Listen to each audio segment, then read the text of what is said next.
Lahat ma'am, concern yung ano, eto ma'am, noo ko ma'am, masyadong malaki. Anyway, rose petals po.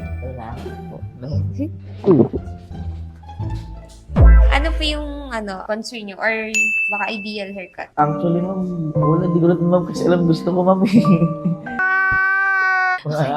Kumbaga ma'am, ano siya, plain lang siya, ganun lang siya. Doon lang kayo sa safe na haircut lagi. Kahit ma'am, ano, kahit, sige ma'am, bago na ma'am.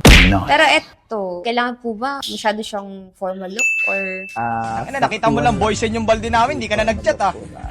na Nawawata ako sa'yo. na hindi?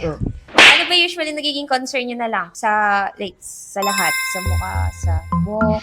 Lahat ma'am, concern yung, Ay, lahat ba? ano ma'am eh. Lugi tayo. Feeling ko ma'am, ano, hindi ko din ma'am. Siguro ma'am yung ano, eto ma'am, noo ko ma'am, masyadong malaki.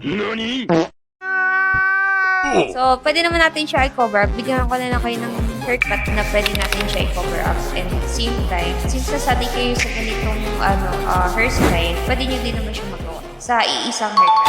Tapos, yun nga, versatile. Pwede nyo siya i-cover. Pwede nyo i-ganito. So, ano pa?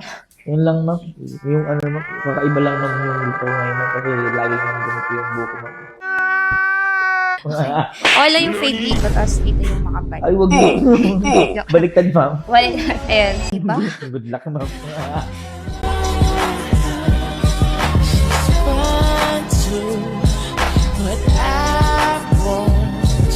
Stop.